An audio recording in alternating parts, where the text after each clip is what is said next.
Hi, everybody. Ross Porter here. And many of you know the Dodgers won the World Series 40 years ago in 1981. Well, they had to overcome game deficits against the Astros, the Expos, and the Yankees to even get there. If it had not been for our guest today, the Dodgers would have been eliminated early.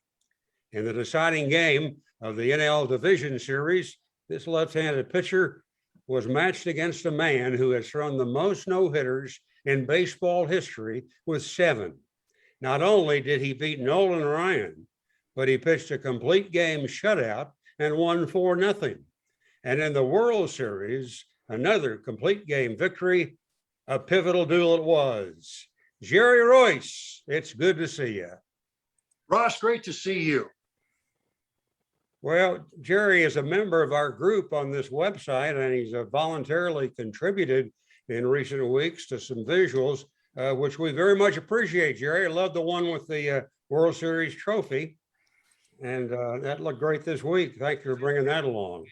No, that was a fun one to bring along, but it wasn't the actual World Series trophy. No, that was a cake. That was a cake made in the shape of a World Series trophy. Oh, my goodness. Before we get started, I want to share a story with all of you today. It was over a year ago, might have been 2 years ago. One morning, the telephone rang in our home and I answered it. And the voice said, "Ross, this is Jerry Royce." I said, "Jerry, how are you? In Vegas?" He said, "Yeah, I sure am." He said, "Ross, I've been looking at videotapes of some games that I pitched over the years, and you were doing the play-by-play in a lot of those. And I just want to thank you for the positive things that you said about me, your professionalism that you put into your work." And Jerry, I can't tell you how moved I was by that call. Well, I certainly appreciate you saying so and bringing it up here. One of the games that you're talking about was that Nolan Ryan game that you just previously mentioned, because I wanted to see some things about it as I was getting ready to speak to a group, and they were going to ask me about that particular game. Now, what was interesting about that game is that you probably blew through all of your notes in the pregame because it took forever to get that game started. I watched that and I said, "That's incredible. The pacing that you had, and you kept it up all the way through the ball game, and you didn't miss a beat. You did that game by yourself because Gwynn was doing the game nationally." Yeah. Well, I'm pretty sure that you were the only player in my 28 years with the Dodgers who ever thanked me. And friends, that tells you about the class of Jerry Royce. Well, Jerry, you had a nice reunion with the 1981 Dodgers, celebrating the 40th last weekend. I guess you saw a lot of guys you hadn't seen in some time, huh? Yeah, that's one of the things that you do at reunions. Peter O'Malley, Fred Clare, among a number of players who showed up. We had some players come from the Dominican. We had another player, Candy Maldonado, who flew in from Puerto Rico. Tom Niedenfuhr from Sarasota, Florida. He had to put down his golf clubs, though, in order to enjoy that Sunday with us. But it was a great reunion. Had a chance to visit with everyone. And what probably the most interesting thing was, after 40 years, I got to know them not only as former players, but as people. And to be honest with you, Ross, I like them better as people than I did as a player. Uh-huh. How many showed up in total? I think there was a group of 21, if I remember correctly. Wow, good. Did Bert Hooton come? Yeah, Bert Hooton came, and he came fully equipped with barbs and needles. Oh, he was ready for everybody. Did anybody surprise you the way they looked that you didn't know them? There might have been a few. There were a few front office people that came in that I hadn't seen in years. Barry Stockhammer was there, Bill Schumard, Steve Brenner, who still works for the ball club in a different capacity. All of them stopped by in the stadium suite while the game was going on just to have a chance to visit. One person I didn't recognize, though, Charlie Blaney. Remember that? Oh, Remember Charlie? yeah. How about that? Yeah, and he became president of what? The California League. The California League, after being, what was he, farm director Yeah, for the farm Dodgers director during our for years? a long, long time. No, there was a whole collection of people that decided to stop by, and by virtue of them doing it, it made it extra special. Yeah. Well, I'm going to go back to 1979, first of all. And the Pirates had you, but they wanted to trade you. And the Dodgers showed more than just a little interest. Share with everyone what your agent, Jack Sands, told you that Dodger general manager Al Campanis had said to him on the phone when he called. Well, it was at the time that Dodgers were looking to lock up players in the long-term contracts.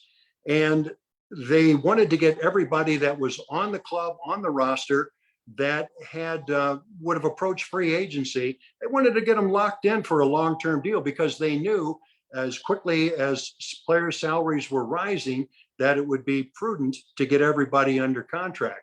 So he came to me and he says, here's the deal that Mr. Campanis presented.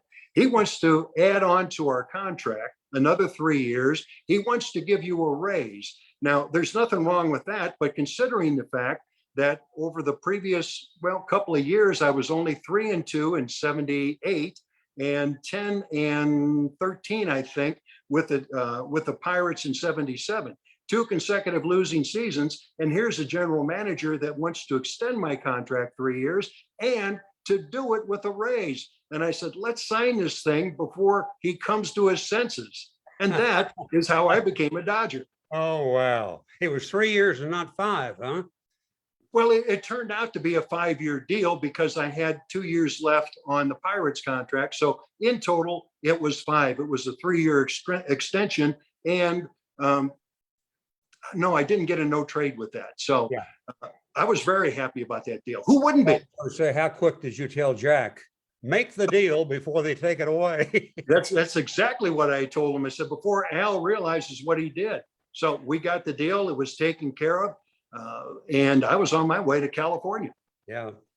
When you came to the Dodgers in a trade for Rick Rhoden, you changed your workouts, didn't you? I did. There was a couple of reasons for that. Whatever I was doing previously with Pittsburgh, it wasn't working. It was also at the time that baseball accepted Nautilus machines into the clubhouse, and the Dodgers were among the first teams to do that. Bill Bueller was the one who handled the Nautilus workouts, and he taught me the proper way to do it along with a couple of other pitchers. I liked it. I felt stronger, but I didn't get bulky. Plus, I changed my workout as far as running. Now, previously, I would just run in the outfield and it would be sprints, but I added to the sprints long distance running. Now, there are a lot of people that tells you, oh no, baseball isn't conducive to jogging and long distance running, but it worked for me. The final peg that was put into the hole was that I developed that cut fastball. Yeah. And I did that when pitching into bullpen. I didn't like going to the bullpen, but while I was there warming up, I noticed that when I threw a fastball, a four-seamer, it cut. Nobody in the league at that time was doing it. Right. So you put together the combination of different workouts, a different attitude, a different place to play, and a cut fastball. Well, things began to fall into place, but it took a while to do that. Yeah. Didn't the free weights routine, wasn't it designed by Dr. Frank Jobe? Dr. Jobe had the free weights routine. That's exactly right. So I would have Nautilus the day after I pitched. And then on the day that I threw a bullpen, I would do the free weights. Then back to the Nautilus for a workout, and then a partial free weights workout. And then the 5th day was the day that I would pitch. That's pretty much the way that it went during my tenure with the Dodgers, up until the point that they bought a VersaClimber. Now, a VersaClimber came around in the mid-'80s. And once I saw that, I realized you're not going to pound your body the way that you do when you jog, but this thing's a harder workout. So they put diodes on you. That way you could measure exactly what your heart rate was, and you could make any workout you wanted. You could synthesize sprints if you wanted. You could synthesize long distance running or any combination that you wanted. It was a career extender for me because I used a VersaClimber for the remainder of my career until 1990. Wow. Well, on the mound, I think you made some changes too. You worked fast, you threw strikes, you tried to get the hitter to put the ball in play with the first 3 pitches. you said you wanted two of your first three pitches to be strikes. In other words, in your words, as you said, I was happier with 18 groundouts than with 10 strikeouts.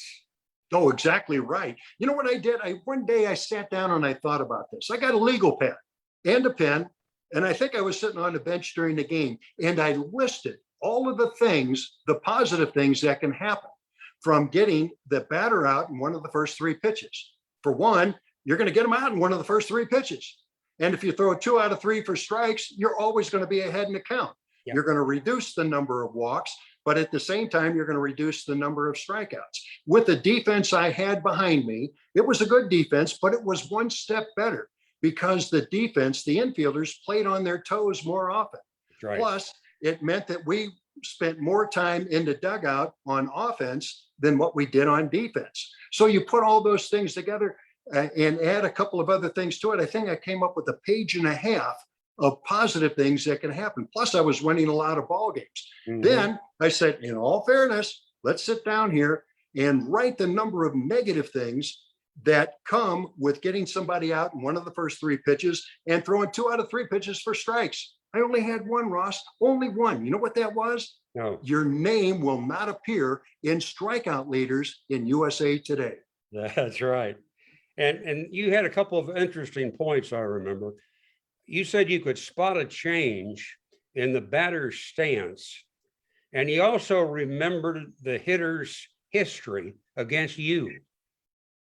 Yeah, that was pretty easy because there was a lot of focus. And with the ability to spot that cut fastball that I talked about previously, it seemed like the missing puzzle part because I was then able to throw a 2-seamer to the outside corner. And if I choked it a little bit, I had a changeup. So I could change speeds on the outside corner along with movement and yet have that fastball on the inside part of the plate somewhere in the low to mid 90s to keep the hitter honest. So you have 2 pitches working back and forth, plus the location of those pitches, flipping a curveball every once in a while. And that for me was a recipe for success with the Dodgers.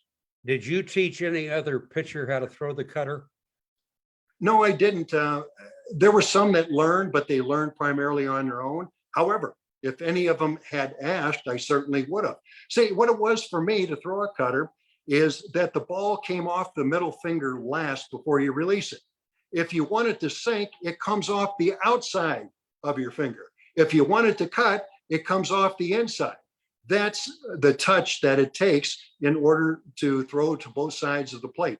Movement from the outside, movement from the inside. I was able to do it and able to do it for a long period of time. And that equaled success for me during my time with the Dodgers. Jerry Royce is our guest.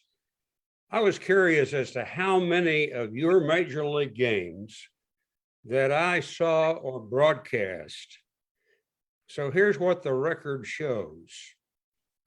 260, give or take a few. But there are 4 of those games which stand out when I review Jerry Royce's playing days with the Dodgers. And I'll take them in chronological order. 1980, after beginning the season in the bullpen, you replaced Rick Sutcliffe in the Dodgers starting rotation. You pitched 3 shutouts in your first 8 starts. In San Francisco, one night in June, the Giants got a man on base in the first inning because of a throwing error. You retired every other batter you faced and pitched the first no-hitter by a Dodger pitcher in 10 years, winning 8-0. Bill Singer had been the last Dodger to have a no-hitter. There have been 312 no-hitters in the history of Major League Baseball, and yours is one of only 10 in which the pitcher did not walk or hit a batter, but whose perfect game bid was foiled by a fielding error. You only had 2 strikeouts, which goes to just talk about what your point was there. Exactly. You know, I went through that game for the first time last summer. I had a lot of time, and fortunately, collectors were able to contact me through Facebook. One collector said, I have an ability to change or to take videotapes and to convert them to DVD. And he did a whole number of games, among which was the no-hitter. He took that, and I wanted to see what he did as opposed to what Major League Baseball did some 5 or 6 years earlier. So I watched the game, just the part that I pitched, however. I didn't want to see us hit. I knew what was going to happen. So I watched the game and I charted it. And I took a look at things. I threw, I think, this is from memory, 106 pitches. No. I checked on that last night. You threw 99 pitches and 66 were strikes, mostly fastballs in the 7th, 8th, and 9th. In fact, in the 7th, 8th, and 9th, they were all fastballs. You might be right. What was your source? My source, I think, was Jerry Roy's quote. Don't believe everything you read that clown writes. I made that correction in the new book that's coming out. This is a shameless plug already. That's all right. Yeah, my book is going to be out in paperback this fall.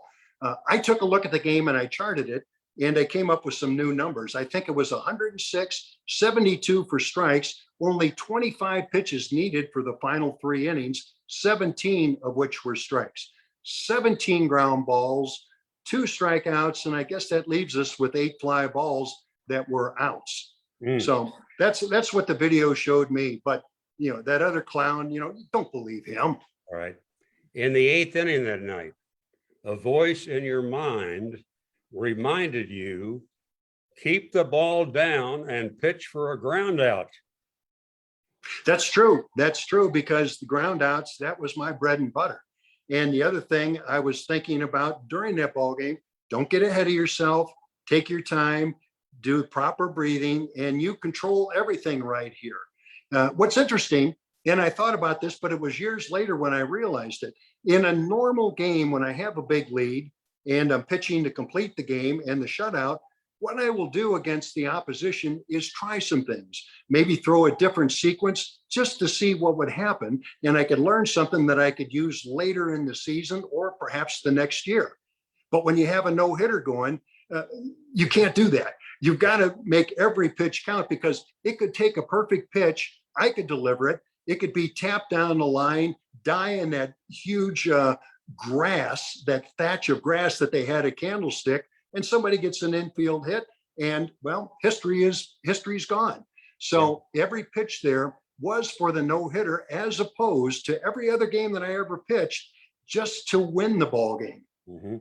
Before the 9th inning, the voice said, focus on location, stay knee high on the corners.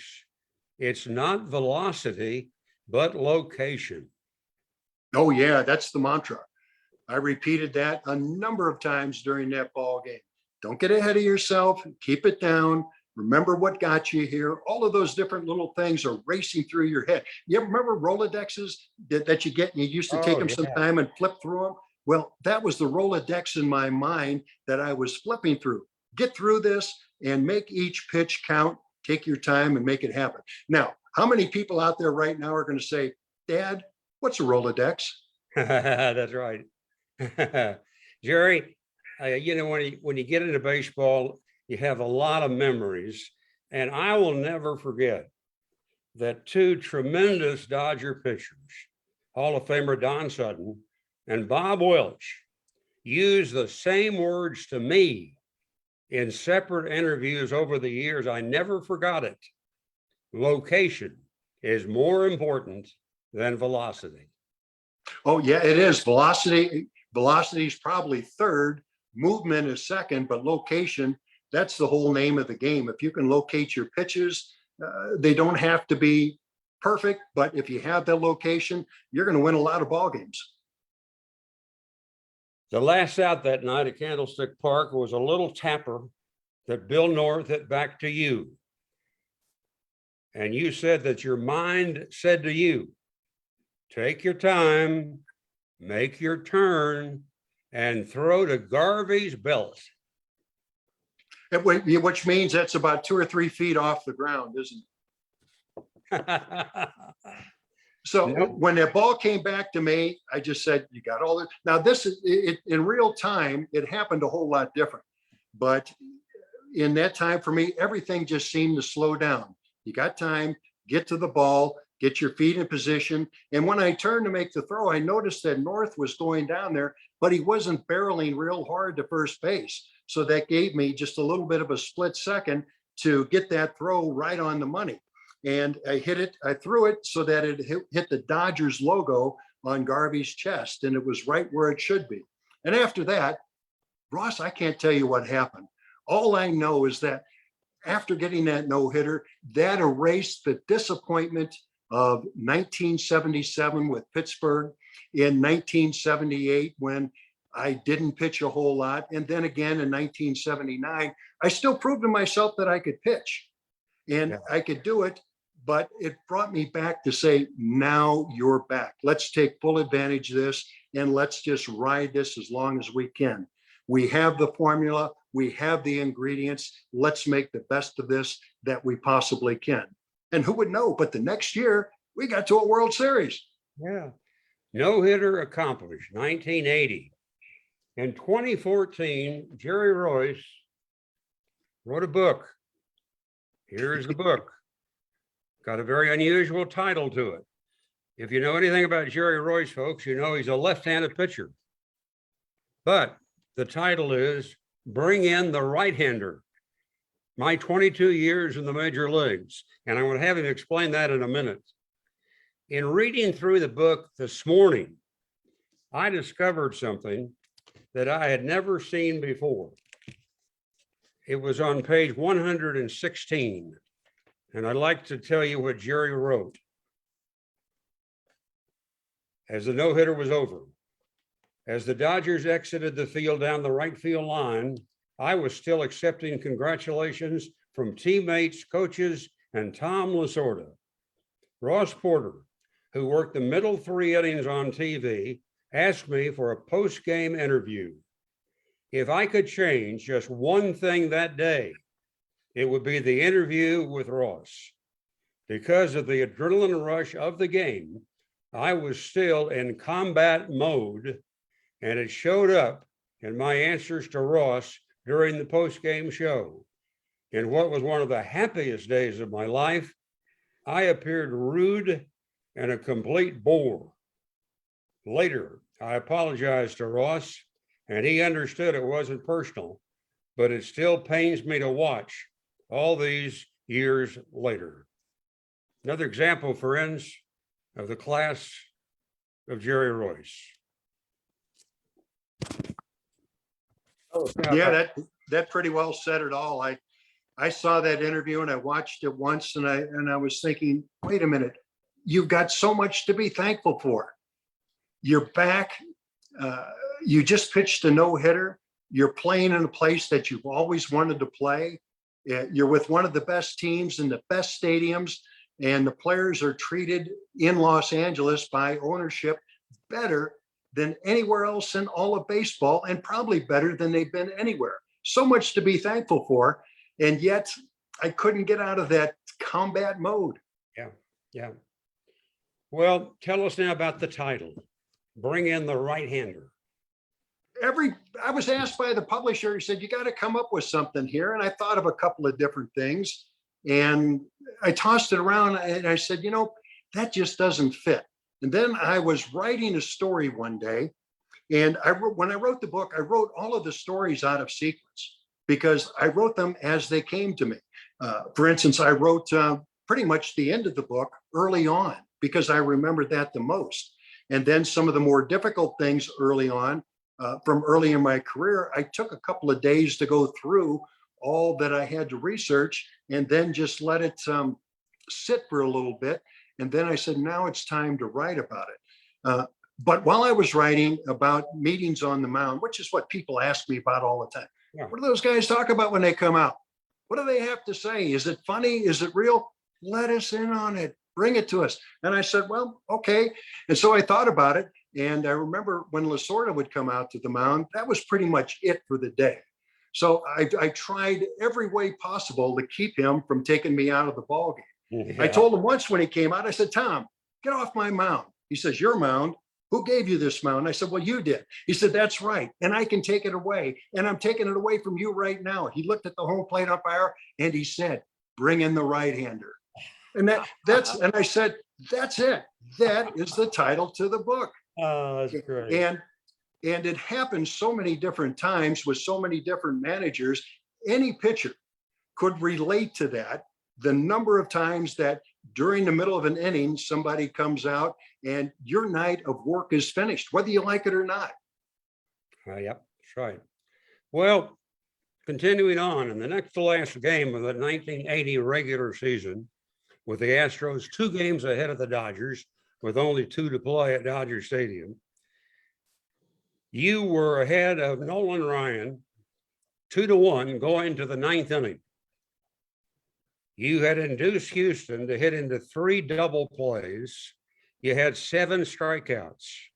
Now, the first 2 batters in the 9th inning were retired, but the next 2 came up with singles, and the Astros had runners at first and third. The next batter was a guy named Gary Woods, not a known name. He was not Biggio, he was not Bagwell, but he was a reserve, and at the moment, he was hitting .370. What's on your mind as you prepare to pitch to Gary Woods? Get ahead of him and get a ground ball, because that's the money pitch. That's simply, I don't recall that game quite as well as what I recall some of the other games, because, well, over the years, I reviewed the others for the book or for a piece that I was asked to write. So in that particular case, I would think that it's just common sense. Get ahead in the count and find a pitch that he'll hit into the ground, and we'll be finished with this. I think he grounded the Davy Lopes and the game was over. Well, there you go. Yep. All right, the Dodgers also won the next day for a 3-game sweep to force a 1-game playoff, but Joe Niekro pitched a 2-hitter for the Astros to end the Dodger season. Jerry, that was maybe your best year. You won 18 games, you lost only 6. You led the major leagues with 6 shutouts. You had a fine earned run average of 2.51. You finished second to Steve Carlton in the Cy Young Award voting, but you won the Comeback Player of the Year award.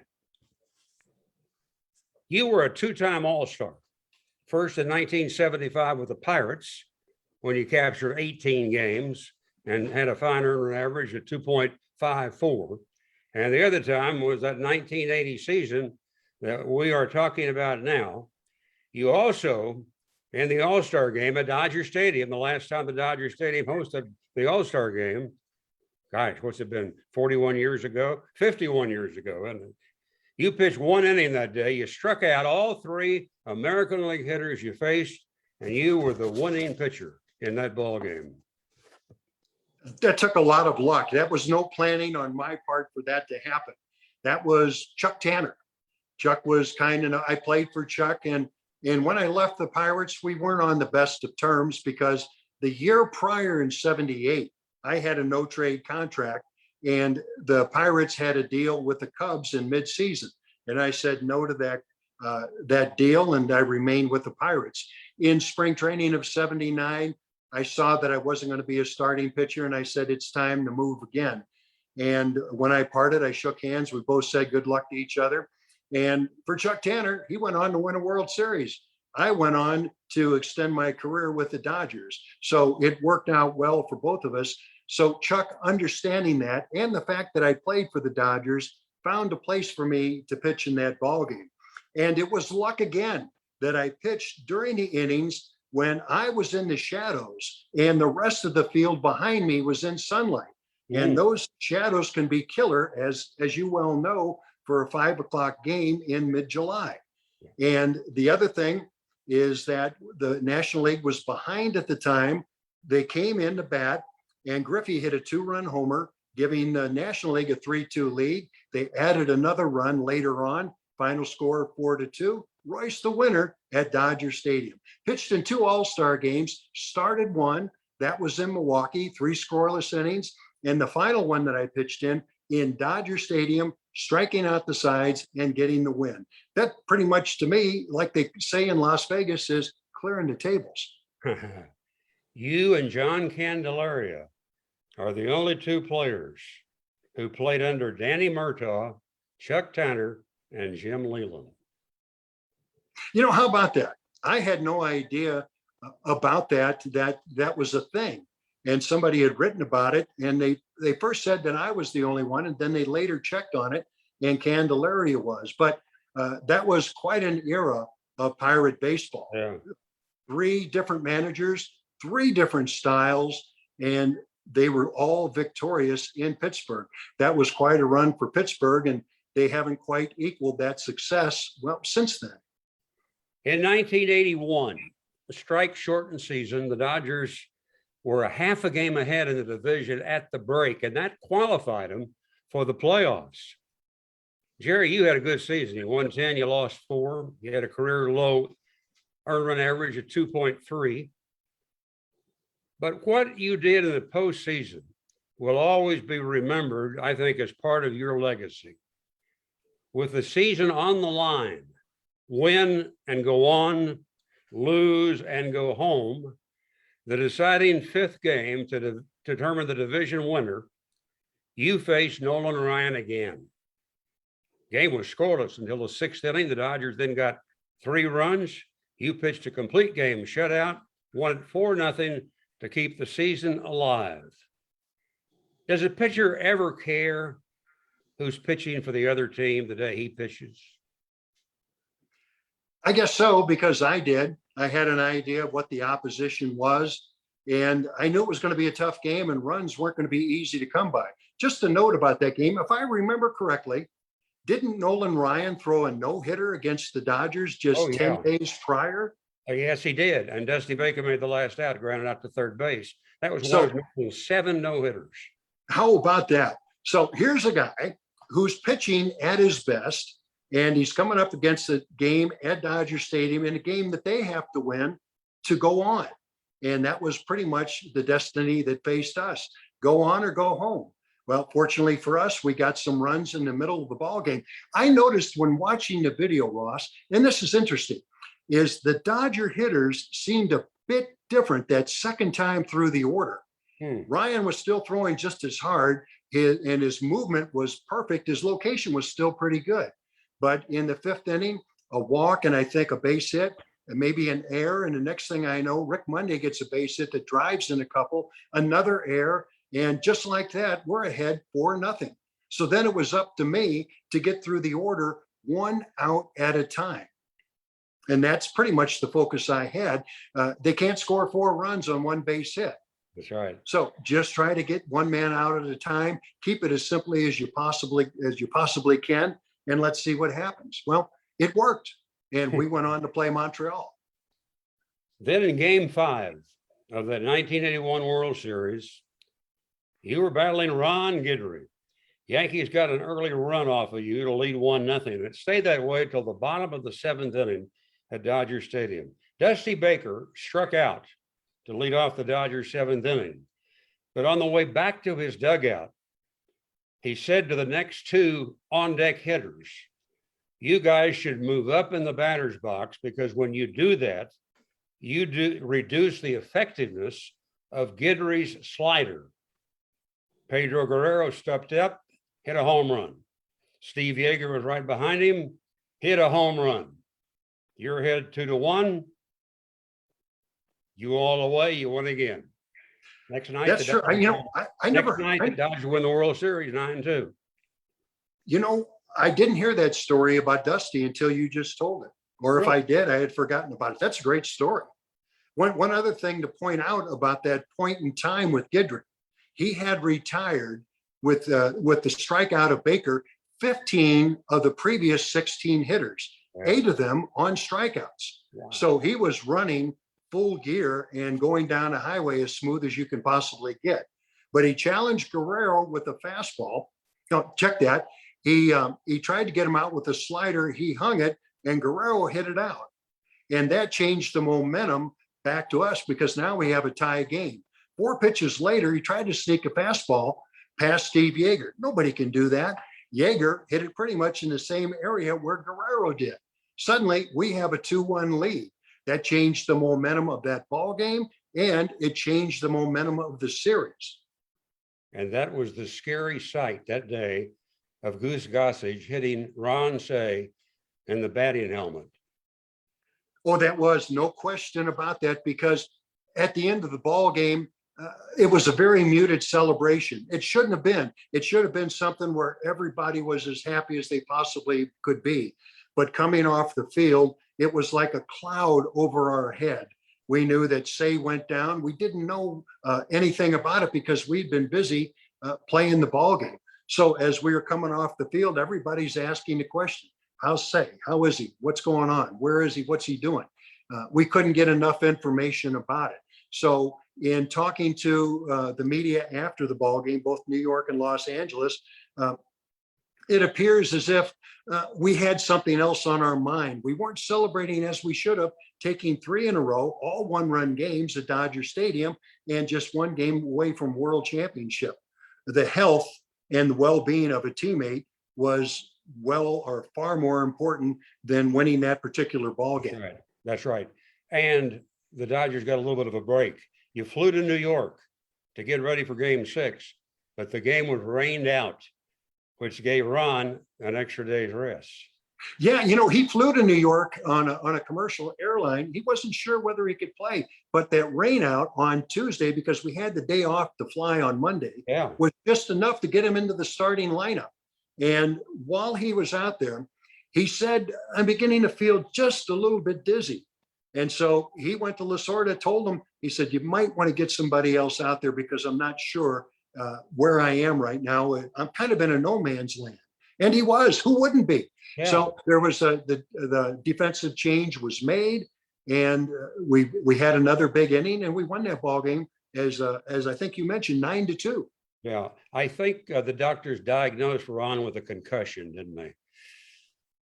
Yeah, there are concussions, and then there are concussions. But this was during a World Series, and though you may try to look past that and understand the spirit of competition, there's that big anchor that's just holding you back from doing what you've trained to do and dream about all of your life.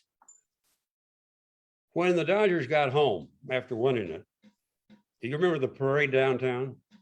Oh, who could forget the parade downtown? From what I remember, we weren't going to have a parade. And then suddenly it was on, it was off, and then it was on again.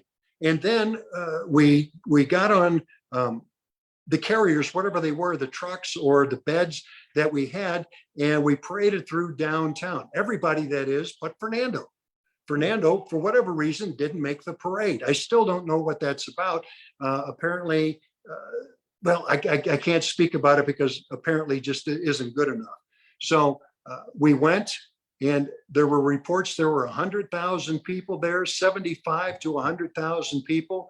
And then it stopped at City Hall, where everybody had a chance to speak. Wow. Well, 81, championship year. Next year, you're playing the Reds one night in June. And the first batter in the ball game was Eddie Milner, and he doubled off of you. You then recorded 27 consecutive outs in the game. He was the only man who reached base against you.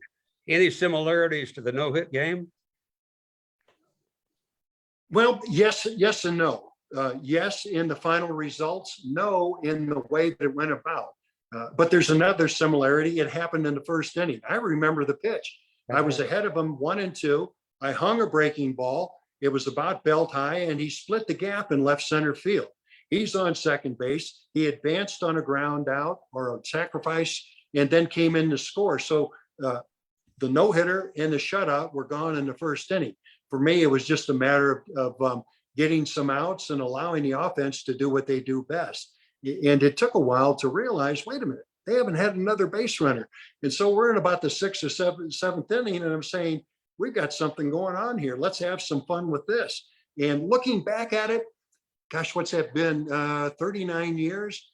I just have to say, if you stick around long enough as a ball player, a lot of asterisks are going to appear beside your name. Here's one of mine. So Uh-huh. I'll take it. You had two more winning seasons with the Dodgers, and then the injuries began to take their toll, I'd say, from 1984 to 1986. You had a very good year with the White Sox toward the end. You won 13 games, and you earned your 200th career win in 1988. You were to retire in 1990. I believe you and Milt Pappas share a record, and correct me if I'm wrong. I think you're the only two pitchers who ever won 200 or more games in the big leagues and never had a 20-win season. You know, that might be right. I don't know if there's anybody that's done it since I did it back in 1988.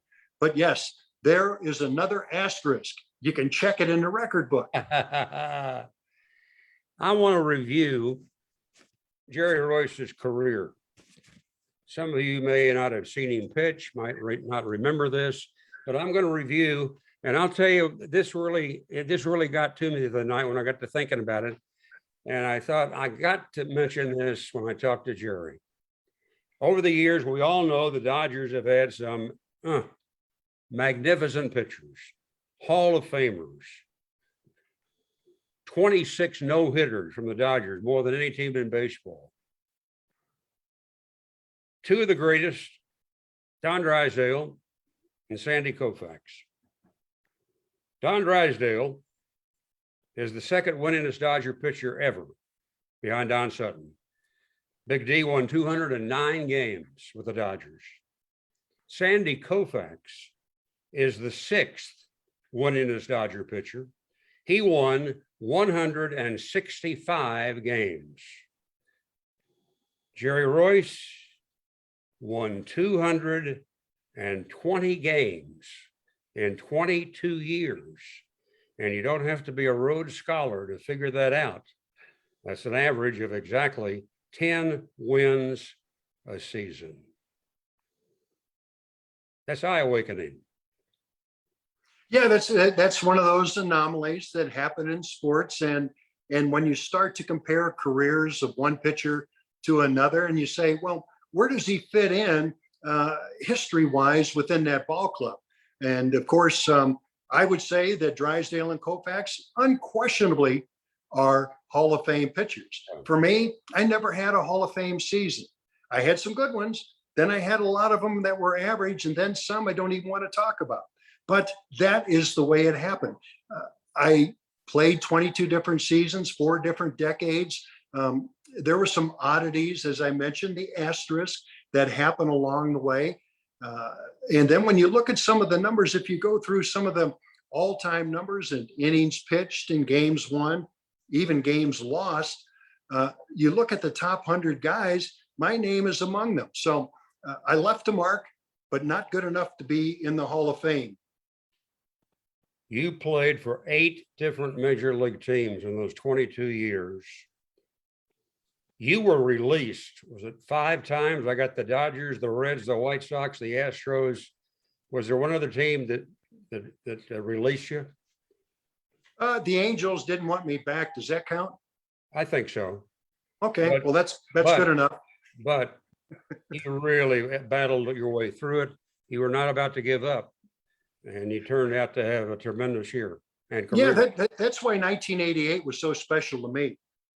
I got an invitation to spring training the first week of February.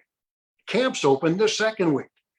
That's how bad I was in 1987. Nobody was even willing to give me a look. But I went down to spring training, and I was told that, look, we had Tom Seaver here some years ago. We picked him up in the free agent draft, I think, and he came on and pitched for that ball club. But what Jerry Reinsdorf, the owner of the White Sox, told me is that Seaver was special.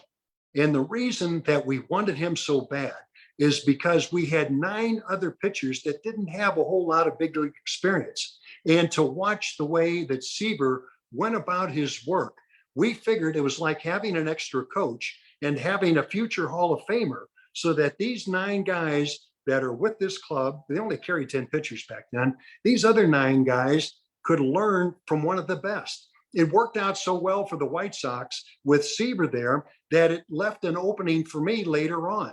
And they said, we checked on you and you're the same kind of player, at least from what we hear, that Seaver is. And we expect you to do these same kind of things with these young pitchers. So this is what we expect you to do. And we're going to pay you, but not pay you for what you did, but for what we'll award you for what you performed to do. So there were a lot of progressive bonuses that were built into that contract.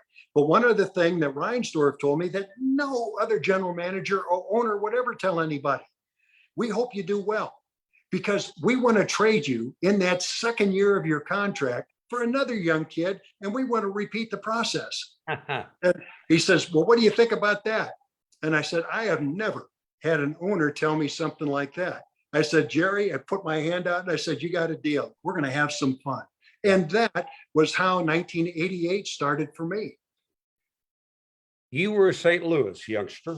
The Cardinals were your favorite team. I think that there were days when you'd go to Sportsman's Park to see not only the Cardinals, but the Browns. Did they play back-to-back games in particular days?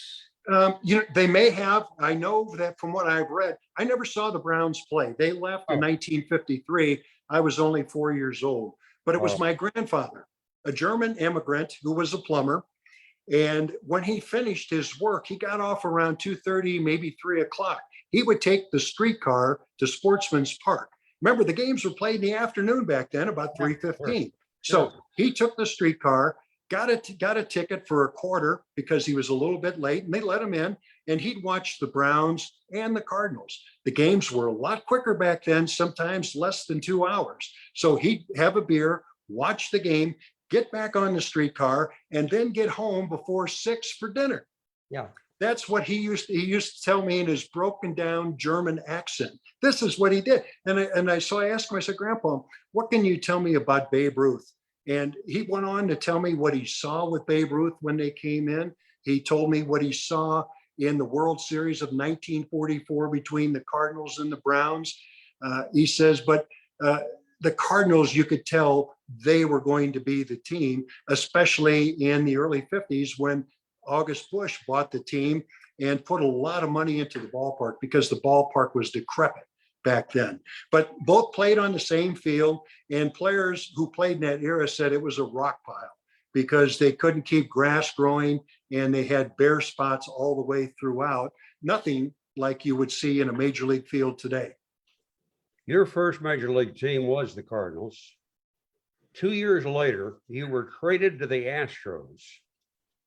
Listen, folks, to why Jerry was traded. I thought Divine. It was Bing Devine, and it was Mr. Busch came down to spring training, as he did every year, and addressed the team in the locker room. And as the players were coming out, I was introduced to them, first time I saw him. And then later on, I was told, Mr. Busch said, who's that? And he said, that's Jerry Royce. That's a kid from St. Louis. I had a mustache. He said, I don't like the mustache. Tell him to get rid of it. Well, they mentioned it to me, and I said, well, is this a team rule? And they said, well, no. And I said, well, no, I'm not going to do that. And then after Carlton got traded for dollars and cents, I think it was about less than $10,000 they were apart. I thought that because I was the only left-hander remaining in the rotation, that would give me a chance to have a negotiating power on my side. Boy, was I wrong.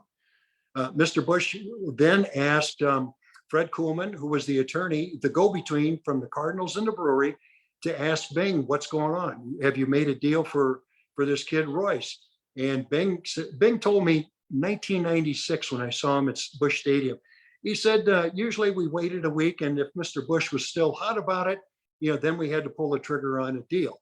But he kept asking, and finally Kuhlman told me, he says, look, my ulcer is acting up.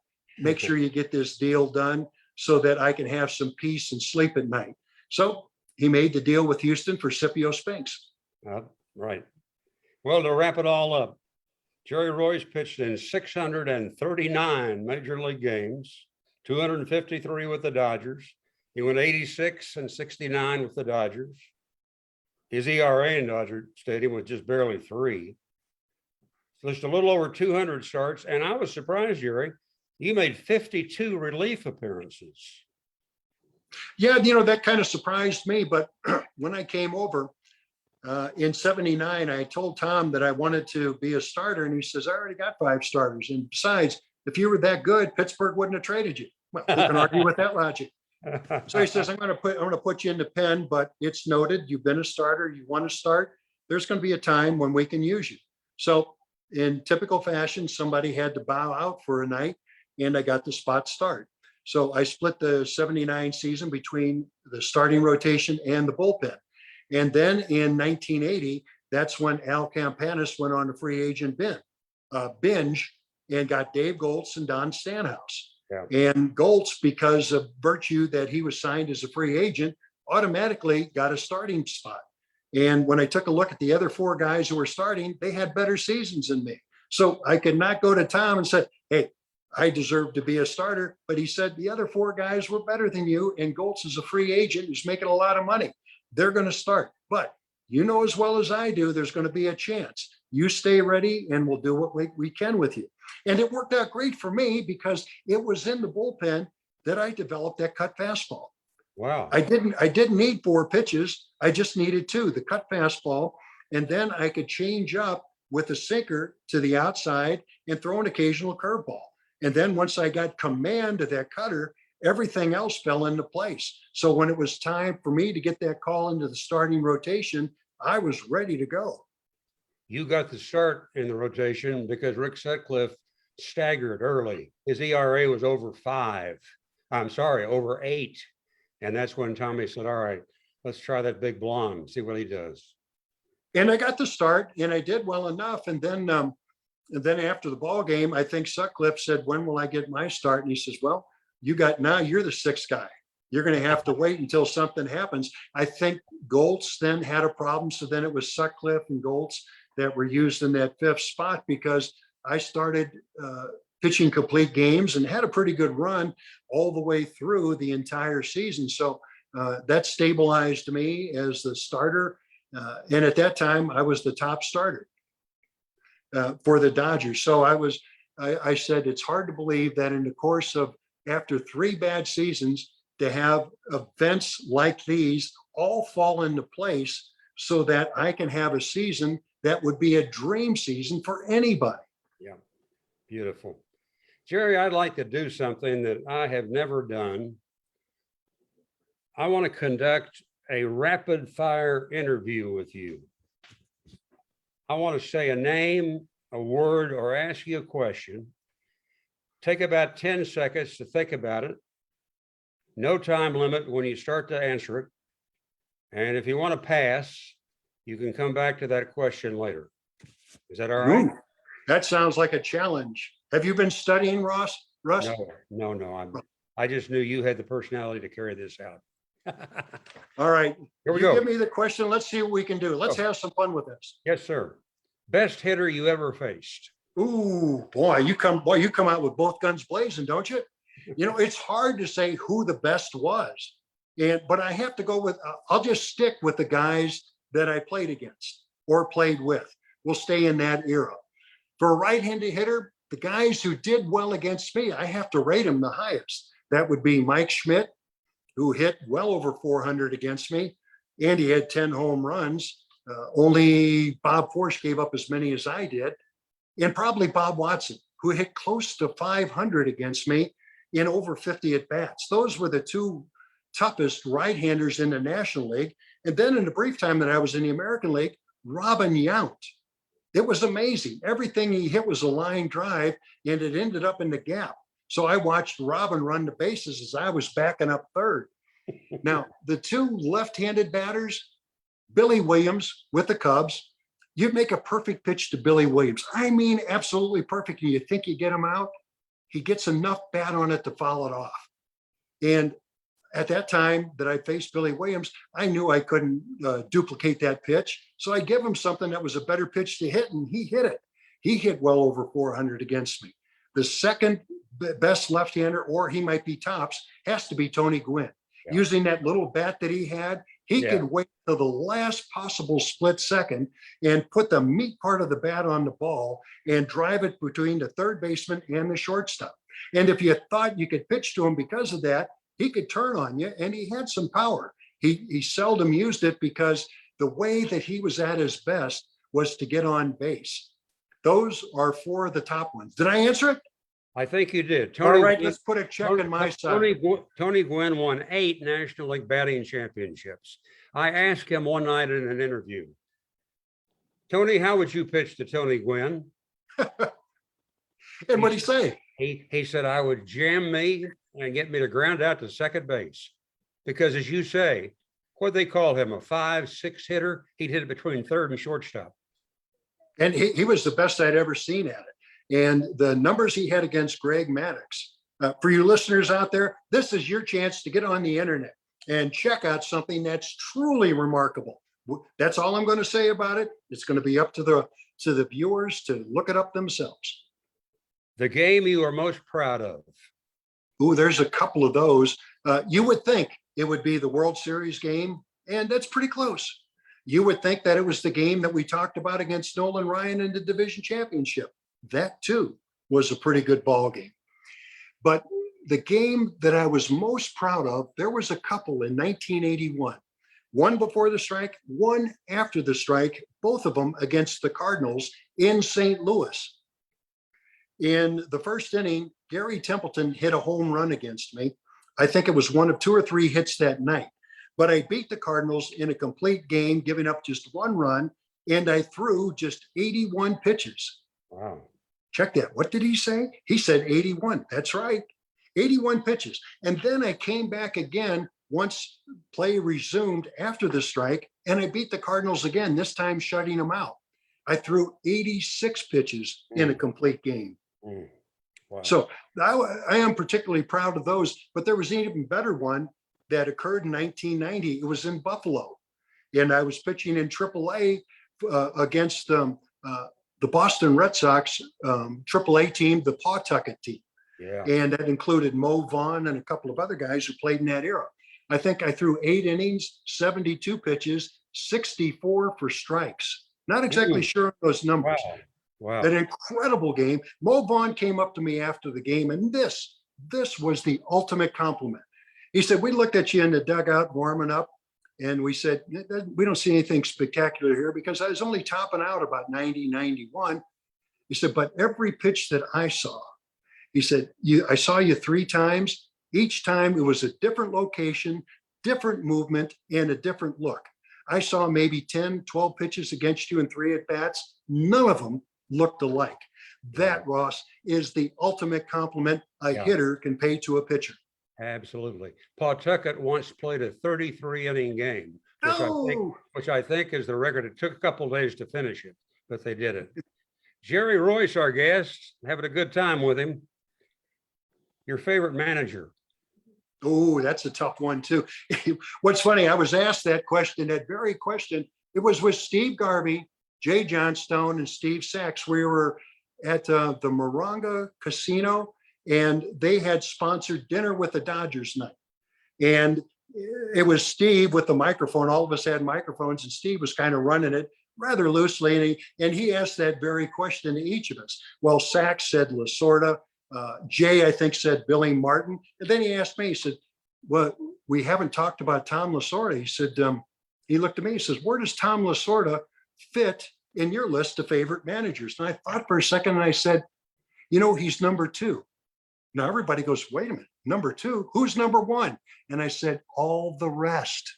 Oh, that's great. No, I played for some great ones, some great old school managers like Red Shandies, Harry Walker. Didn't have a real good time with Leo DeRocher, but Danny Murtaugh was fantastic. And then we get into, of course, the years with Tommy. I played for Pete Rose, and see, Gene Walk I played for with the Angels, Jim Fregosi, and Jeff Torborg, our old friend Jeff, was with the White Sox, Tom Troublehorn, and then Jim Leland. Each of them were qualified major league managers. And I learned something from each of them. and each of them had their own way of running things. I wish I could have spent more time with Leland because he was absolutely phenomenal in the way that he handled ball players. You know what he used to do, Ross? Every night after he dealt with the press right around the batting cage, he went out onto the field and he tried to talk to every player every night. If he didn't, he got him the next night, that was for sure. So that was one thing that I learned from him. From Red Shandiest, I learned patience. I struggled, but Red would come up to me after a ball game. And he says, this is just a learning experience for you. You're 20 years old. You're going to have some lumps, so you better learn to take them. But I'm still staying with you. You're going to be out there 4 days from now. And the results, let's hope, are going to be a whole lot different. So to say which one of them was the best would really be a disservice to all of them. I really liked all of them. I liked something that I learned from each of them. But if I have to go with where I had the most success, that would be with Lasorda and the Dodgers. Best umpire. Is there such a thing as a best umpire? I don't think so. Let's see. Well, one thing about umpires, you had to learn their personalities. And it was pretty easy to do when they were behind the plate. And after a couple of games and even a couple of years, you got to learn who you could push a little bit and who you couldn't. Then there's the first one, and his name escapes me. He used to be known as God. Doug Harvey. There you go, Doug Harvey. How could I forget that? I remember Doug behind the plate. Doug used to either dip or chew, and every time you look at his face when he took his mask off, you see a little dribble going down the cheek. Doug, You got to wipe that off. You're a major league umpire. You're looking at Doug and you say, Doug, where was that pitch? He thought he missed it. And he'd look at you and he'd lean back, put his arms up like this. He said, and he had that little Southern drawl and he'd go, son, that pitch was about 1/4 of an inch outside. And I thought, how can he tell that? And somebody told me the story of another pitcher asking that question, and the pitcher answered, not even God can tell that. And from there, everybody referred to Doug Harvey as God. Yes. He's one of 9 umpires in the Baseball Hall of Fame. Well deserved. I got a little story about him. Doug Harvey umpired for 31 years. His final game was the Dodgers and the Astros in Houston. He was the plate umpire. Before the game, they exchanged the lineup cards. Whoever brought out the lineup cards for the two teams listened to Doug Harvey. He said, fellas, this is the last game of my career. I want to get out of here in a hurry. So you go back and tell the players on your team they better be swinging. I'm going to call them out if they don't do that.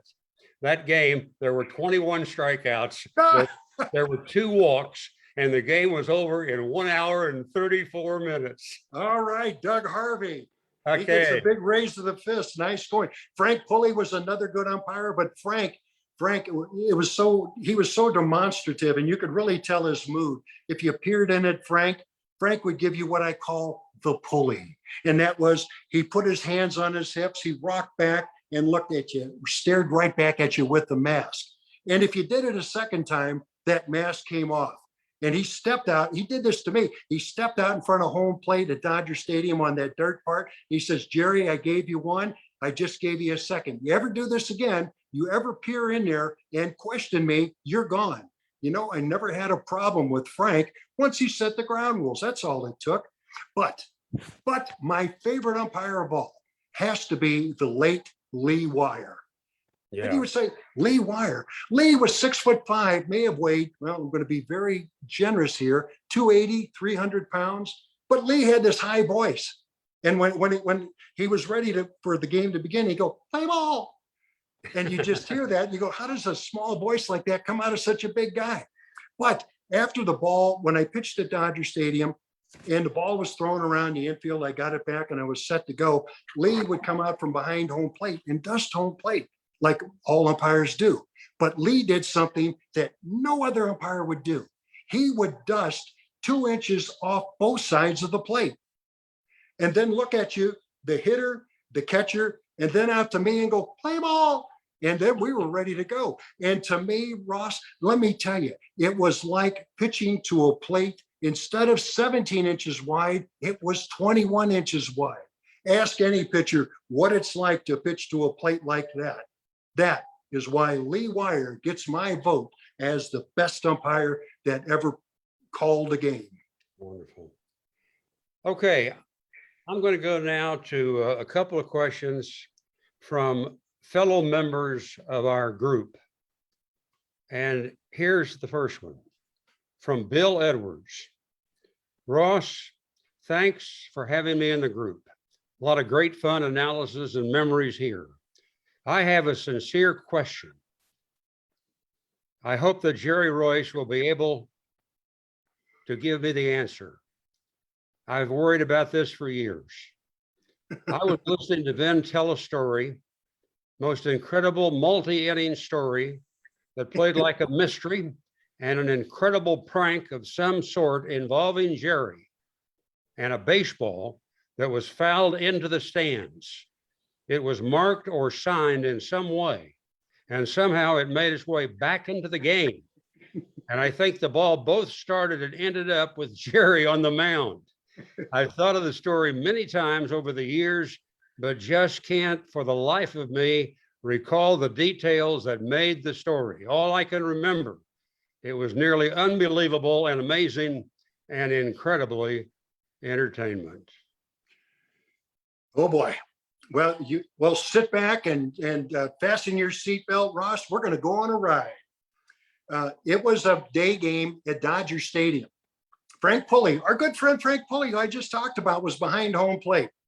And it was a hot, sultry kind of Sunday afternoon at Dodger Stadium. You don't get those too often, but this particular day, the fog kind of hung over, and it wasn't a real good Sunday morning. But I think Frank had too much Saturday night before he put on his uniform. So Frank comes out, and I could tell just by Frank's movements that he's not too happy. So I sent out a cup of coffee through the bat boy. Frank just took a look at it and just poured it out, gave the cup back to the bat boy, and gave him a pulley. He gave him one of those looks, those stares. So I wanted to do everything I could to get Frank back in the ballgame. So I'm standing where the ball boy was in front of the dugout. You remember, toward the home plate side in front of the Dodger dugout. Sure. He had two bags, two leather bags. One was for balls that were thrown out of the game. That was on his left side. And on his right side, it was full of brand new baseballs that had been rubbed up, ready to go in the game.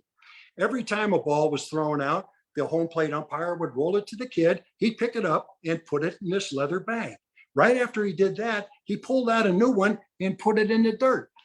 And then when so many balls were used by the home plate umpire, Frank in this case, he would call the kid out. And Frank this particular day gave him one of those. So the kid runs out with the baseballs. And so when he came back, I asked him, I said, so you pull one out every time one comes in? He goes, yeah.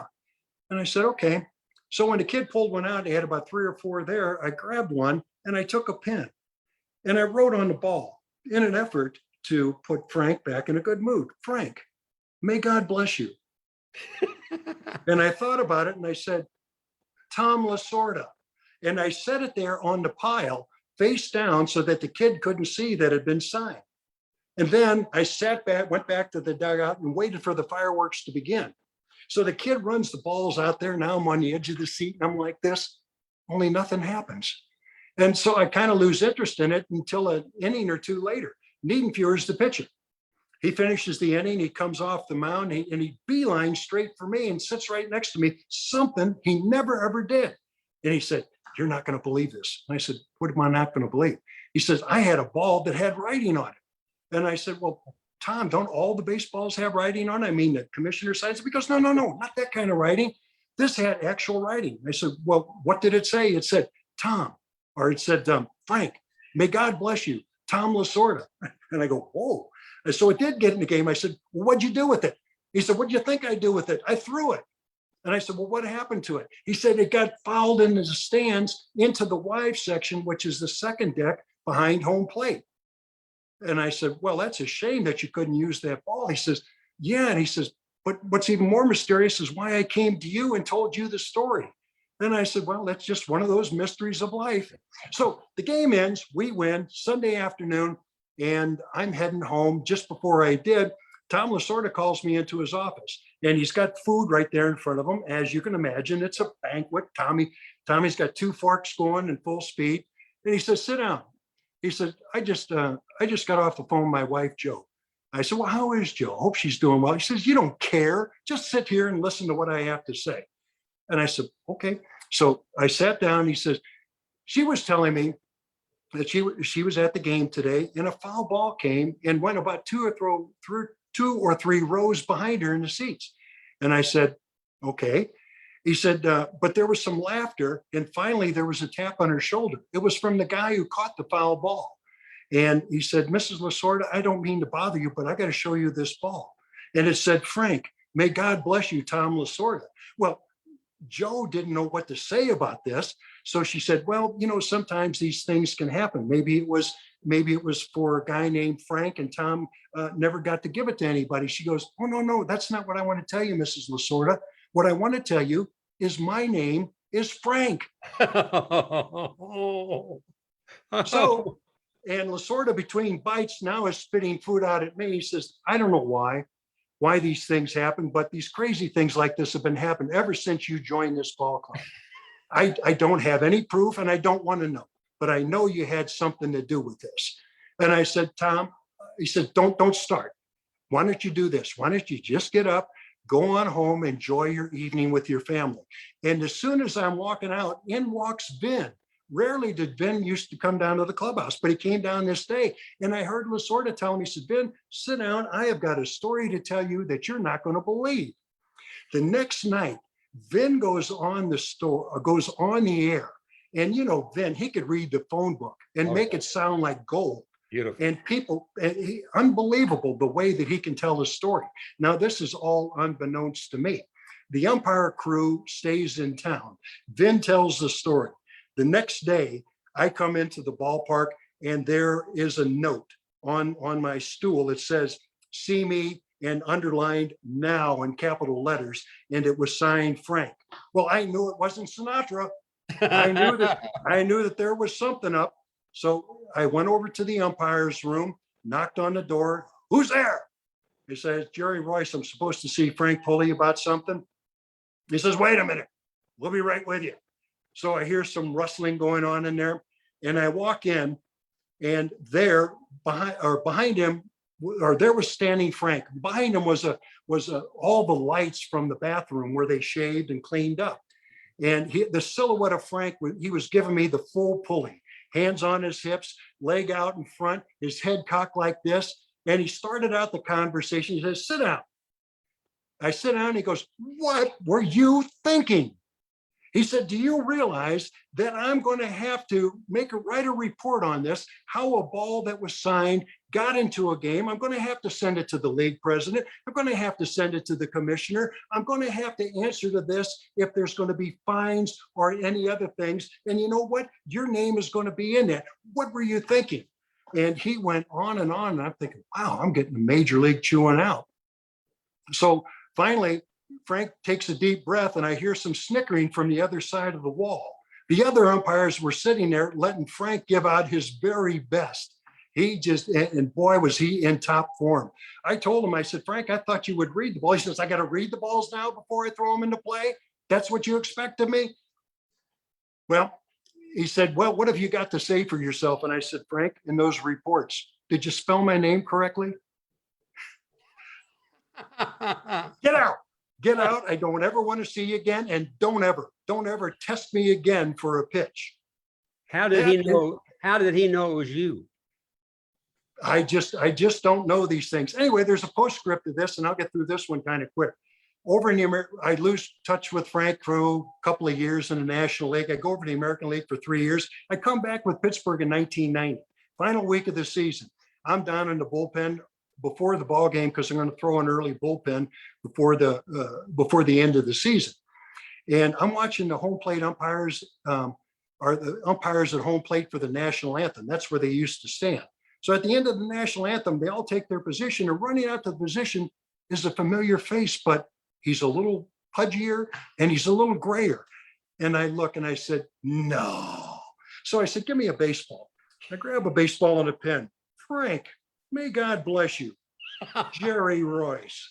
And I give it to the ball boy. And I said, give this to the umpire. I watch him and I'm standing there in the bullpen.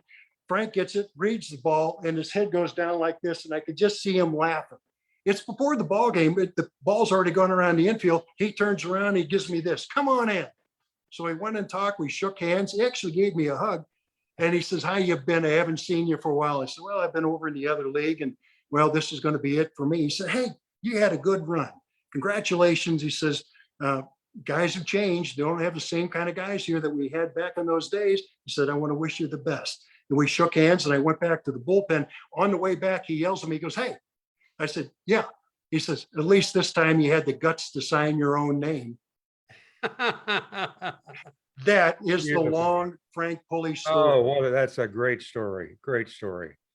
Well, one thing I like about you, Jerry, is your honesty. And there's been a rumor circulating for years that you once took a bath with Tommy Lasorda. Now, if you'd like to deny that, here's your chance. Well, I can explain it. I can't deny it. I can explain it. It was spring training 1985. Now, you remember after a workout, Lasorda liked to get the young kids together, and he liked to throw batting practice. But it was more for Lasorda than it was for the kids, but he had a lot of fun doing it. In this one particularly hot, humid day at Vero Beach, and boy, do we remember those toward the end of spring, Lasorda's throwing batting practice, but he's not getting through it quite that well. In fact, they have to drive the cart up to the mound, put him on the back of this golf cart, and drive him in. Well, they had the walkie-talkies. I'm in the training room at the time because we didn't have a weight room. And I'm doing those Joe free weights, working out, doing all with a couple of other pitchers. And they said, and all I heard Bill Bueller says, we'll bring him in on the cart, we'll put him in the whirlpool. Because they said, it looks like he has a heat stroke. So they run him in, and you could see him, he had two guys help him to get to the whirlpool. And they peel his clothes off. And Lasorda, being Lasorda, complains, I'm never going in the whirlpool. I've never been in there before, and I'm not going to go in there right now, and you're not going to make me. Bueller finally puts his hand over Tommy's mouth and gets right up to him and says, you're going in the whirlpool, shut up. The only time I heard Bill ever say that. So Lasorda grumbles, gets in the whirlpool, and suddenly he gets the color back in his face. They give him something to drink, and now he's recovering. But there are people who come in one right after the other. They ask Tommy how he's feeling. And Tommy says, I didn't feel that good when I came in here, but I'm going to tell you what, I feel good right now. This whirlpool is the greatest thing I've ever heard of. I've never did it as a player, but now I understand why players get into it. We're over doing our free weights and listening to this. And within a matter of about 10 minutes, about 10, 15 people come in and they want to ask him the same question. How are you feeling? Whirlpool's the greatest thing I've ever seen. Now, I'm doing the weights with the other guys, and we look at each other and they say, how long are we going to have to listen to this? And so I say, I'll take care of this right now. So I walk up to Tom, unbeknownst to me, unbeknownst to him, I was in the room the whole time. And I said, it's strange to see you in the whirlpool. He says, yeah, I know. I said, but boy, this thing feels great. I can't believe how good it feels. And I can understand why all you players really want to get in the whirlpool. And I said, is it really that good? And he says, yeah, it is that good. And I said, well, let me feel. So I take off my clothes and I jump in there with him. And he's protesting the whole time. No, get out of here, get out of here. But there's nothing he can do because I had him in a submission hold. I put my legs over the top of his. Then a photographer comes in and captures the moment for posterity. Beautiful, beautiful. Tell a story about Dodger pitcher Joe Beckwith and his relative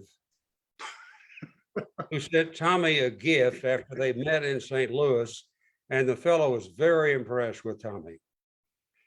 Well, Lasorda, when he gets an audience, he can go on all night. And I don't know whether it's in St. Louis or Atlanta. Beckwith had some relatives. He was from Auburn. Auburn. And a lot of people from Auburn and relatives came up to see Joe. This is his first time in the big leagues, and they get a chance to see him in a big league uniform. Well, Lasorda tells a story or two, and the people are saying, he's going to give us some time. And they're loving every bit of it. I go out, I think, with Garv, maybe Jay. We come back, and he's still telling stories. And as you said, this one particular gentleman was a farmer, was very impressed with Tom, and he wanted to send him a gift. When we got off the road trip, there was a live pig in Lasorda's office. It was in a pen. They had him in one of those dog carriers, and the pig is in there. And Lasorda doesn't know quite what to do with it. So everybody's talking to the pig, and they want to get him out to give him water and something to eat. And they really couldn't do anything. So they left him in Lasorda's office. Now, the game goes on. It's about the 6th or 7th inning. And we have a phone downstairs, or we did have a phone downstairs in the dugout, but it was one of those emergency phones you couldn't call out on. It was only used, as I said, for an emergency. And so they pick it up and say, can we talk to Tom Lasorda?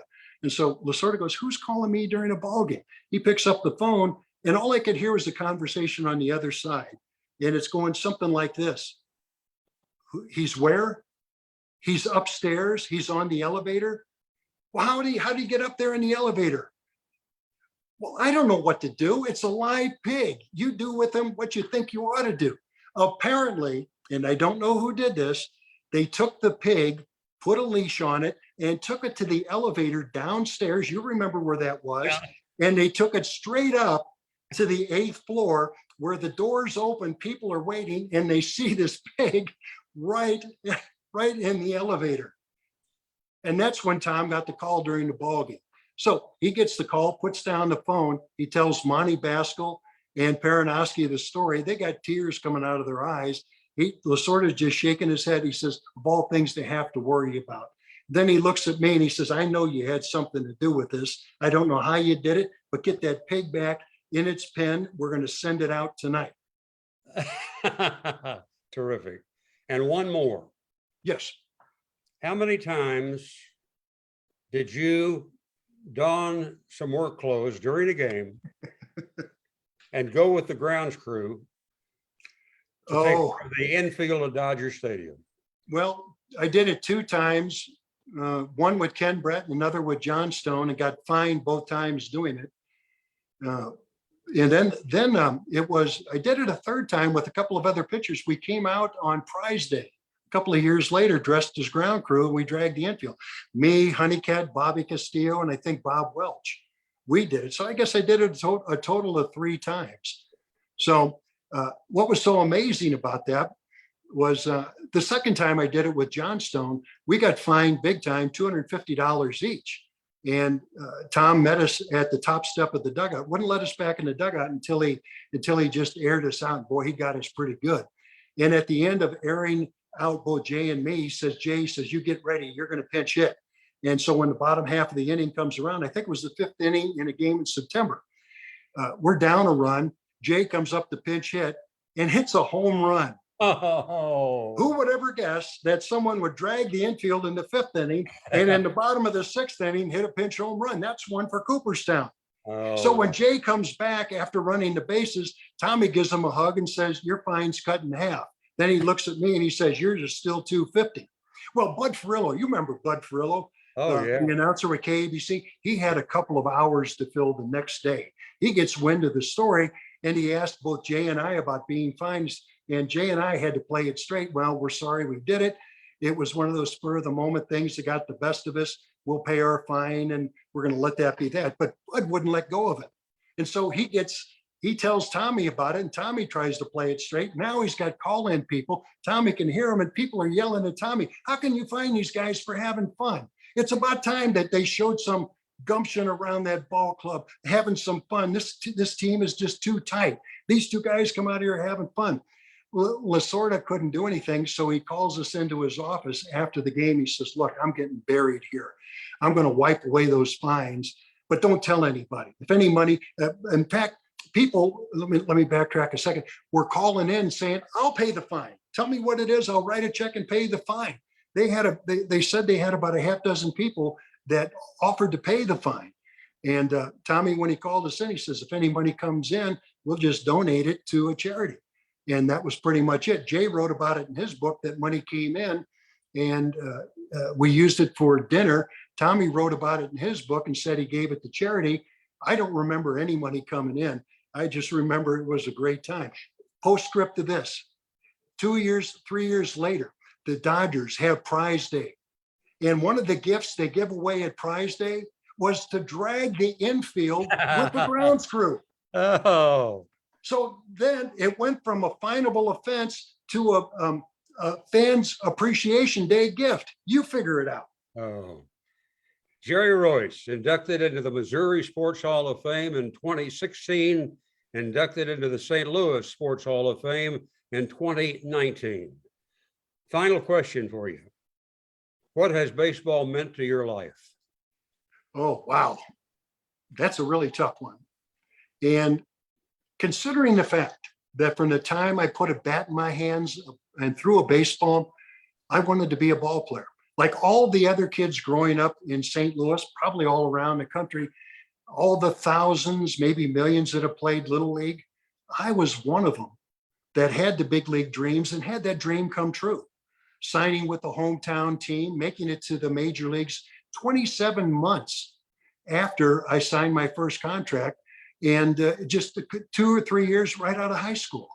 And I'm playing for the hometown team to play for 8 different ball clubs, pitch in an all-star game, 2 all-star games, a World Series, to play as long as I did, and then to have a career in broadcasting for 25 years talking about it.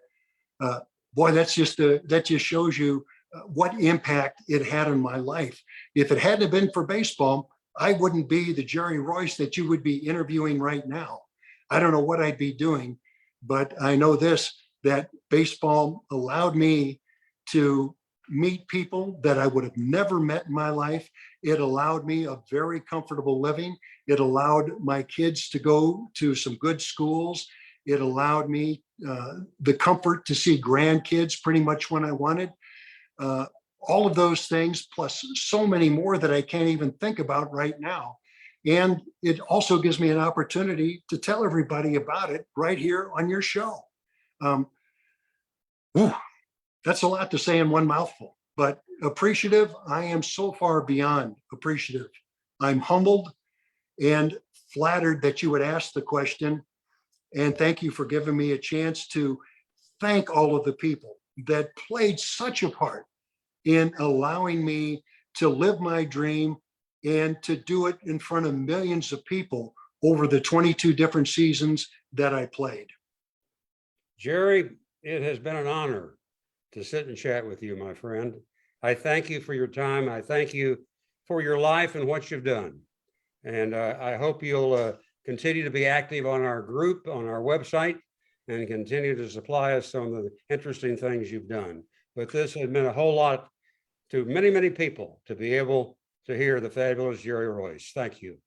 Ross, thank you for having me. Hope we get a chance to do this again. To all the people that will view this, thanks for being fans. Thanks for being a supporter of myself, as well as the Dodgers. It means a lot to everybody. And I did want to take this opportunity to thank each and every one of you. Ross, from Las Vegas, from our home base here in Las Vegas, where it's hot, it's windy, and it's comfortable. I'm Jerry Royce saying so long, everybody.